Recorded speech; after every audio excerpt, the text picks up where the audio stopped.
नमस्कार मित्रांनो, तर आजच्या व्हिडिओमध्ये माहिती पाहणार आहे पोलीस क्लिअरन्स सर्टिफिकेट कशा पद्धतीने काढायचं आहे, चरित्र प्रमाणपत्र कॅरेक्टर सर्टिफिकेट ज्याला म्हणतात ते कशा पद्धतीने काढायचं आहे, लाईव्ह प्रूफ तुम्हाला आजच्या व्हिडिओमध्ये दाखवणार आहे. फॉर्म सहित कशा पद्धतीने डाउनलोड करायचं आहे ते सुद्धा आपण इथं पाहणार आहे. सर्वप्रथम रजिस्ट्रेशन नंबर, त्यानंतर रजिस्ट्रेशन करून लॉग इन करायचं आहे, ॲप्लिकेशन फॉर्म भरायचा आहे, त्यानंतर पेमेंट करायचं आहे, त्यानंतर आपला जो काही फॉर्म आहे इथं डाउनलोड होईल. तर आता नवीन फॉर्म भरण्यासाठी सर्वात पहिले तुम्हाला तुमचं क्रोम ब्राउझर इथं ओपन करून घ्या. पोलीस क्लिअरन्स सर्टिफिकेट टाकलं तरी इथं येऊन जाईल. तर आल्यानंतर या ऑप्शनवरती क्लिक केल्यानंतर आता आपल्याला नवीन नोंदणी करायची आहे. तर इथं जे की पहिले फॉर्मॅट दिलेलं आहे, तर इथून तुम्ही नवीन रजिस्ट्रेशनवरती क्लिक करून तुम्ही तुमचं नवीन रजिस्ट्रेशन करू शकता. या ऑप्शनवरती नवीन रजिस्ट्रेशन आपल्याला आता करायचं आहे. तर त्यानंतर इथं त्याबद्दल कशा पद्धतीने तुम्ही त्याची सिग्नेचर व्हेरीफाय करायची आहे, तर इथं आपण रजिस्ट्रेशनवरती क्लिक करून नवीन रजिस्ट्रेशन इथं करून घेऊ. तर यामध्ये तुम्हाला लास्ट नेम टाकायचं आहे. जसं की तुम्ही लास्ट नेम इथं टाकाल तर इथं तुमचं मराठीमध्ये ॲटोमॅटिकली येऊन जाईल. तर तुम्हाला इथं कॉपी पेस्ट करता येणार नाही. त्यानंतर फर्स्ट नेम इथं तुम्हाला टाकायचं आहे. तर इथं आपण जर OMT टाकलं डेमोसाठी तर इथं मराठीमध्ये ॲटोमॅटिकली येऊन जाईल. फ्युचर टाकलं तर तुम्ही कोणतंही नाव टाकलं तर इथं येऊन जाईल. तर त्यानंतर इथं जे आहे आता आपल्याला मिडल नेम टाकायचं आहे, म्हणजे वडिलाचं नाव किंवा पतीचं नाव ज्यांच्या नावानं तुम्हाला काढायचं आहे ते. तर फर्स्ट नेम, लास्ट नेम आणि मिडल नेम टाकल्यानंतर तुमची जन्मतारीख इथं तुम्हाला टाकायचं आहे. तुमची जन्मतारीख टाकल्यानंतर मेल आहे या फिमेल आहे ते तुम्हाला इथं सिलेक्ट करायचं आहे. तर मेल असेल तर मेल सिलेक्ट करा, फिमेल असेल तर फिमेल सिलेक्ट करा. त्यानंतर तुमचं जे काही कोणता जिल्हा येते ते तुमचा इथं जिल्हा सिलेक्ट करायचा आहे. त्यामध्ये वाशिम येते, यवतमाळ येते, नांदेड येते, तुमचा जो काही जिल्हा असेल जिल्हा सिलेक्ट करा.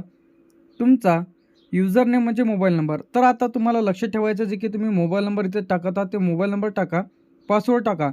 मोबाईल नंबर म्हणजे तुमचं युजर नेम. त्यानंतर इथं जे काही विचारलेल्या माहितीचं प्रश्नाचं उत्तर द्या आणि सबमिटवरती क्लिक करा. ईमेल आय डी तुम्ही टाकली तरी चालेल, नाही टाकली तरी चालेल. तर होता होस तर ईमेल आय डी टाकून द्या. तर इथं लास्ट नेम टाकायचं आहे. तर इथं ॲटोमॅटिकली येऊन जाईल. संपूर्ण डिटेल्स आपण भरून घेऊ. सबमिटवरती क्लिक करायचं आहे. तर या संदर्भात तुमच्या मनामध्ये काय डाऊट आहे हो कमेंट करून नक्की सांगा. सर्व माहिती आपण भरलेली आहे. तर इथं आपलं जे काही व्हेरीफाय आहे तिथं सेल्फ रजिस्ट्रेशन इथं ओके झालेलं आहे. ओकेवरती आपल्याला क्लिक करायचं आहे.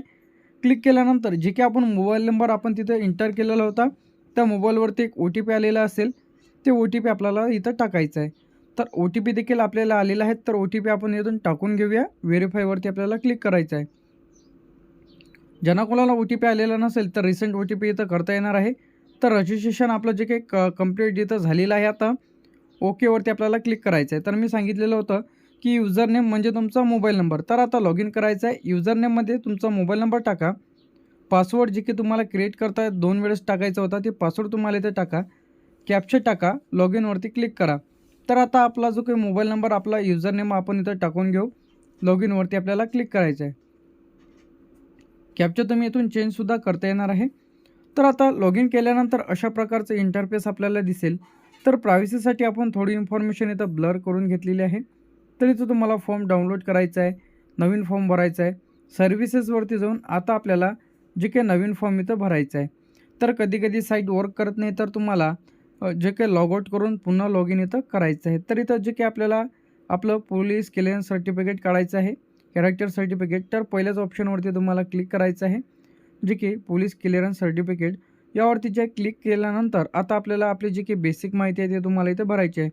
तर कोणत्या डॉक्युमेंटसाठी तुम्हाला कोणते प्रूफ इथं लागणार आहे, कोणतं तुमच्याजवळ पॅन कार्ड नसेल तर दुसरं सर्टिफिकेट येतं कोणतं लागणार आहे, जे की डॉक्युमेंटची लिस्ट तुम्हाला खालील दाखवल्याप्रमाणे आहे.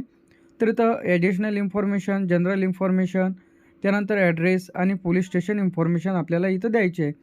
सर्वप्रथम आपलं जे काही माहिती आहे यामध्ये पहिले डॉक्युमेंट्सची दिलेली आहे आपल्याला. तर आय डी प्रूफमध्ये तुम्ही काय काय देऊ शकता. तुमच्याकडे जर पॅन कार्ड नसेल किंवा तुमच्याकडे TC नसेल तर तुम्ही कोणते डॉक्युमेंट्स तिथं देऊ शकता. तर हे सर्व प्रोसेस इथून चेक करून घ्या. नेक्स्ट पेजवरती आपल्याला क्लिक करायचं आहे. नेक्स्ट पेजवरती क्लिक केल्यानंतर इथं जे काही अर्जदाराचे नाव ॲटोमॅटिकली इथं येऊन जाईल.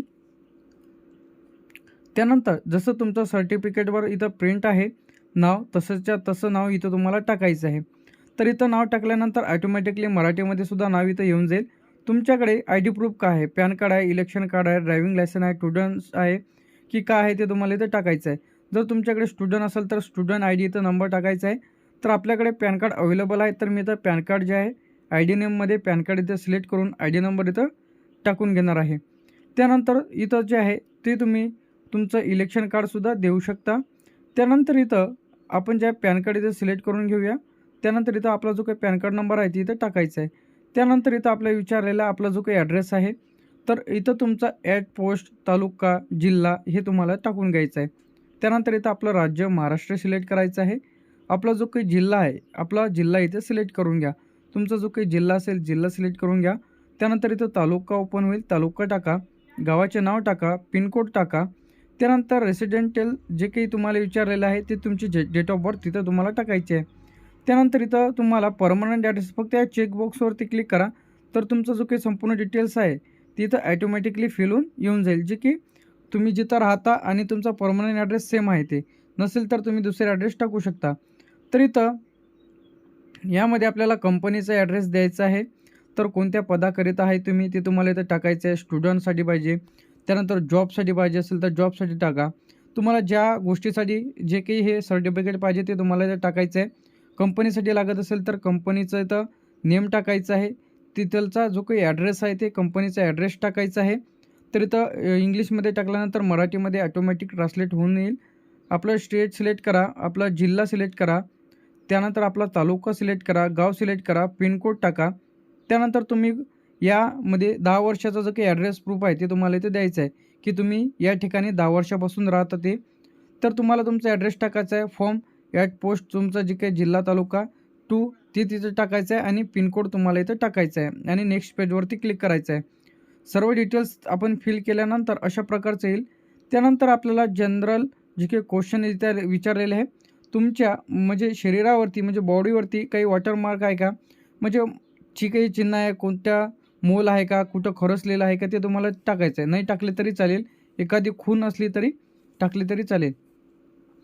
तर एखादं जे काही आहे यामध्ये तुम्हाला तुमच्यावर कोणती केस वगैरे चालू आहे का, त्यानंतर तुम्हाला कधी जे काही अरेस्ट केलं का, तर तुम्हाला सर्व ऑप्शन इथं नो नो नो नो करायचे आहे. त्यानंतर 2 तुम्हाला इथं जे काही गॅरंटीदार लागणार आहे तर इथं त्यांचं नाव, ॲड्रेस आणि मोबाईल नंबर इथं लागणार आहे. तर इथं तुम्ही 2 साक्षीदार जे की तुम्हाला इथं लागणार आहे, तर त्या 2 साक्षीदाराचं नाव, ॲड्रेस आणि मोबाईल नंबर टाका आणि नेक्स्ट पेजवरती क्लिक करा. तर तुम्ही इथून केल्यानंतर अशा प्रकारचं येईल. आपलं जे काही पोलीस स्टेशन आहे, आपला जो काही डिस्ट्रिक्ट आहे ते तुम्हाला इथं सिलेक्ट करायचं आहे. डिस्ट्रिक्ट सिलेक्ट केल्यानंतर तुमचं जवळचं जे काही पोलीस स्टेशन आहे ते सिलेक्ट करा. चेकबॉक्सवरती क्लिक करा. प्लेसमध्ये तुमच्या गावाचं नाव टाका आणि सेव्हवरती क्लिक करा.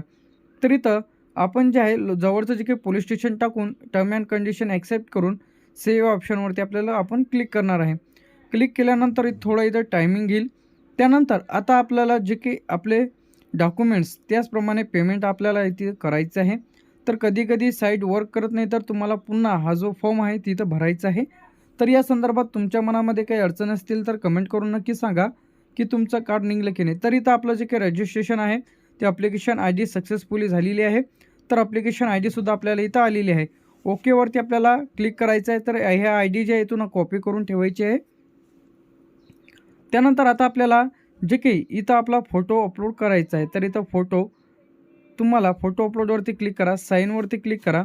त्यानंतर इथं तुम्हाला यामधून जे काही आय डी प्रूफसाठी म्हणजे डॉक्युमेंट्स अपलोड करायचे आहे, तर यामध्ये आपण पॅन कार्ड अपलोड करणार आहे. त्यानंतर इथून तुम्ही एखादं 2 पैकी एक डॉक्युमेंट्स अपलोड केलं तरी चालेल. पहिले यामध्ये आपण पॅन कार्ड सिलेक्ट केलेलं आहे. तर यामधून आपल्याकडे रेशन कार्ड अवेलेबल आहे. तर आपण रेशन कार्डवरती क्लिक करणार आहे. तुम्ही ॲफिडेविट जोडू शकता. ड्रायव्हिंग लायसन्स असेल तर ते जोडा किंवा जे काही तुमच्याकडे ॲफिडेविट असेल तर ॲफिडेविट जोडा. तर आपल्याकडे रेशन कार्ड सर्वांकडेच आहे. तर रेशन कार्ड आपण सिलेक्ट केलेलं आहे. सर्व केल्यानंतर अपलोडवरती क्लिक करायचं आहे, अपलोड डॉक्युमेंट्सवरती. तर इथं फोटो आणि साईन आपल्याला अपलोड करायचे आहे. तर फोटो आणि साईन आपण सर्व व्यवस्थित अपलोड केलेलं आहे. अपलोडवरती क्लिक केल्यानंतर आता आपल्याला यामध्ये विचारलेलं आहे, यामध्ये आपल्याला शाळेची टीसी, जे की डेट ऑफ बर्थ, सर्टिफिकेट यापैकी कोणते तुम्ही एक जोडलं तरी चालेल. तर तुम्हाला यावरती क्लिक करून तुम्ही हा जो डॉक्युमेंट्स आहे चूज फाईलवरती क्लिक करून अपलोड करायचा आहे. पॅन कार्ड, रेशन कार्ड आणि हे जे की तुम्हाला कंपनीचं बोलवलेलं असेल, जिथून तुम्हाला बोलवलेलं आहे त्याचं जे काही कॉल लेटर आहे ते तुम्हाला अपलोड करायचं आहे. म्हणजे तुम्हाला जे काही कंपनीकडून देण्यात आलेले आहे लेटर, जर तुम्ही टीचर असाल तर तुम्हाला जे काही एक सर्टिफिकेट देण्यात येते की तुम्हाला कशासाठी लागत आहे ते, तर ते सर्टिफिकेट तुम्हाला इथं अपलोड करायचे आहे. तर इथं जे काही सर्व डॉक्युमेंट्स इथं अपलोड करून घेऊया आपण. तर इथं डॉक्युमेंट्स अपलोड केल्याच्या नंतर इथं डायरेक्ट तुम्हाला जे काही डॉक्युमेंट चेकसुद्धा करता येणार आहे. अपलोडवरती क्लिक करा. तर इथून तुमचं जर डॉक्युमेंट्समध्ये काही एरर येत असेल तर ते तुम्हाला इथं दाखवेल. संपूर्ण फॉर्म तुम्हाला इथून चेक करून घ्यायचा आहे. तर आता आपण आपला जो काही संपूर्ण फॉर्म आहे ते इथून चेक करून घेतलेला आहे. त्यानंतर नेक्स्ट पेजवरती क्लिक करायचं आहे. नेक्स्ट पेजवरती क्लिक केल्यानंतर आता आपलं जो काही पेमेंट आहे ते पेमेंट इथं आपल्याला करायचं आहे. सर्व डिटेल्स इथून चेक करून घ्या. Address information, general information, police station. तर इथून तुम्ही तुमचं एडिट देखील करता येणार आहे. त्यानंतर हे सर्व प्रोसेस झाल्यानंतर आता आपल्याला जे की प्रोसेस टू पेमेंटवरती आपल्याला क्लिक करायचं आहे. प्रोसेस टू पेमेंटवरती क्लिक केल्यानंतर आता आपल्याला जे काही पेमेंटचं पेज आहे त्यावरती घेऊन जाईल. तर इथून तुम्ही जे की ऑनलाईन पे या ऑप्शनवरती आपल्याला क्लिक करायचं आहे. तर तुम्ही तुमचं debit card, credit card, net banking कशाच्या माध्यमातून तुम्ही तुमचं पेमेंट करता येणार आहे किंवा QR माध्यमातून. तर इथं आपण जे आहे क्रेडिट कार्डवरती जे क्रेडिट कार्ड आणि डेबिट कार्डवरती क्लिक करणार आहे. नेट बँकिंगच्या थ्रूसुद्धा तुम्ही करू शकता. प्रोसीडवरती क्लिक करायचं आहे. क्लिक केल्यानंतर इथं डायरेक्ट UPI दिलेलं आहे, नेट बँकिंग दिलेलं आहे. तर आपण QR इथं स्कॅन करून घेऊ. तर जे काही QR स्कॅन केल्यानंतर इथं आता आपलं जे काही पेमेंट आहे ते आपण यावरती क्लिक करणार आहे. तर इथून तुम्ही तुमचं जे काही पेमेंट आहे ते कंप्लीट करायचं आहे. ज्यांना कोणाला पेमेंटमध्ये अडचण येत आहे तर त्यांनी पुन्हा ट्राय करायचं आहे थोड्या वेळाने, अर्ध्या 1 तासाने. तर हे पेमेंट जे तुमचं इथून सक्सेसफुली होऊन जाईल. तर यामध्ये तुम्हाला वॉलेट दिलेलं आहे, UPI दिलेलं आहे, net banking, debit card, credit card, UPI, QR कशाच्या माध्यमातून तुम्ही पेमेंट करू शकता. तर आपलं जे काही पेमेंट आहे तिथं सक्सेसफुल इथं झालेलं आहे. त्यानंतर आता आपलं जे काही पेमेंट आहे ते इथं याची जी काही ID आहे ते तुम्हाला इथं तुम्ही काढू शकता किंवा तुम्ही याचा जो काही स्क्रीनशॉट आहे ते काढून ठेवा किंवा याची प्रिंट दिली तरी चालेल. तर तुमच्या SMSला ॲप्लिकेशन ID इथं आलेलं असेल. तर ॲप्लिकेशन ID कॉपी करून घ्यायचा आहे. तर इथून तुम्ही त्या माध्यमातून तुम्ही चेक करू शकता की तुमचं ॲप्लिकेशन फॉर्म. तर यावरती क्लिक करून तुम्ही जे चेक करू शकता की तुमचा फॉर्म इथं आला की नाही. त्यानंतर इथं ॲप्लिकेशनमध्ये ते ID टाकायची आहे, सर्चवरती क्लिक करायचं आहे. तर इथं तुम्हाला जे हेच फॉर्म इथं ओपन होईल. तर त्यासाठी सर्वप्रथम आपल्याला जे काही तुम्ही जर लॉगआउट केलेलं असेल तर पुन्हा लॉग इन करण्यासाठी तुम्हाला इथं यायचं आहे. आल्यानंतर इथं तुम्हाला आपलं जे काही डाउनलोड आहे, डाउनलोडवरती क्लिक करून तुम्ही तुमचा फॉर्म इथून डाउनलोड करू शकता. तर इथून त्याचं स्टेटस देखील तुम्हाला इथून चेक करता येणार आहे. तर त्यासाठी सर्वप्रथम आता आपण जे काही पुन्हा यामध्ये लॉग इन करून घेऊया. लॉग इन करून घेतल्याच्या नंतर आता आपल्याला जे की इथं सर्वप्रथम आपला मोबाईल नंबर टाका, युजर ID म्हणजे, आणि पासवर्डमध्ये आपला जो काही पासवर्ड आहे ते टाका, कॅप्चा टाका, लॉग इनवरती क्लिक करा. लॉग इनवरती आपण जसं क्लिक कराल तर यामध्ये आपण आता लॉग इन झालेलो आहोत. जेव्हाच्या तेव्हा फॉर्म इथं निघत नाही. एक तर 12 तास लागतात किंवा 24 तासानंतर तुम्ही तुमचा फॉर्म डाउनलोड करू शकता. तर इथं डाउनलोडवरती क्लिक करा, प्रिंट फॉर्म यावरती क्लिक करा. तर इथं तुमचा जे काही ॲप्लिकेशन ID नंबर आहे ते तुम्ही तिथून चेक करू शकता किंवा तुम्ही स्क्रीनशॉट मारलेला असेल तर तिथून घ्या किंवा तुम्ही आतमधूनही सुद्धा काढू शकता. तर ॲप्लिकेशन ID जे आपण इथं पेस्ट करून घेऊ. सर्चवरती आपण क्लिक करू. सर्चवरती आपण जसे क्लिक कराल तर इथं फॉर्म जे इथं डाउनलोड झालेलं आहे. तर अशा पद्धतीने तुम्ही तुमचं पोलीस क्लिअरन्स सर्टिफिकेटचा फॉर्म भरू शकता. तर या संदर्भात तुमच्या मनामध्ये काय डाऊट आहे व तुम्हाला फॉर्म भरताना काही अडचण येत असेल तर कमेंट करून नक्की सांगा. तर अशाच अपडेट्ससाठी आणि नवीन व्हिडिओसाठी आपल्या चॅनलला सबस्क्राईब करून ठेवा. तर अशाच प्रकारचे अपडेट्स आणि नवीन व्हिडिओज बघायला मिळतील. थँक्यू.